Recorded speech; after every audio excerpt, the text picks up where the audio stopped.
dami na namang sinasabi. Block. Di naman kami close. Unfriend. Ay, naku, sobrang toxic na talaga. Block. Kaya tanong ko lang, anong mas masakit? Unfriend o block? Na-block po.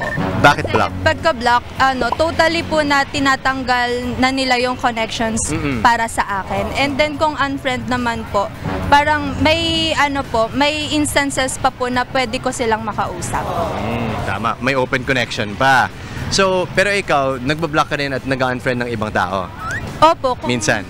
Minsan po. Okay. Kung umaabot na po sa point na hindi na healthy para sa akin yung connection with them. Parehas yun eh.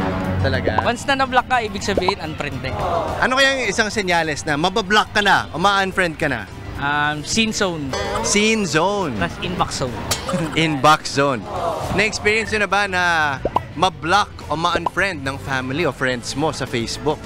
Ako po yung nambablock eh. Ay, sorry na. Sorry, ikaw yung nambablock. Bakit ka nagbablock ng mga tao? Siyempre po, pagkaaway, mga misunderstanding po. Kunyari po, sa friendship nga po, ganun po. Okay. Siguro tanpuhan, saka hindi pagkakaintindihan sa family. So, lahat naman talaga nangyayari yun. Okay. Lalo na yung mga tipong may init ang ulo, high blood, at saka, yun nga, hindi nagkakaintindihan. Tanong ko lang, na-experience mo na ba na ma-block o i-unfriend online? Ako yung nag-unfriend tsaka nag-unblock sa kanila. Bakit?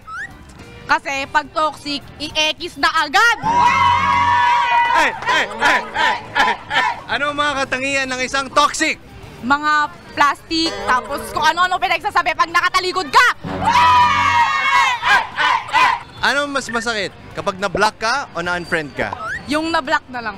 Bakit kapag na-block? Kasi hindi ko na siya mai-stalk eh. Wow. May 3 million followers pa ako sa TikTok. Guys, ito nga, may 3 million followers siya.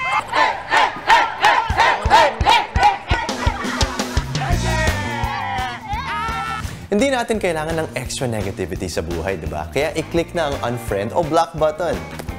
Kaya mo ba? Hanggang sa susunod na tanungan, ako po si Justin Quirino para sa Tanong Ko Lang.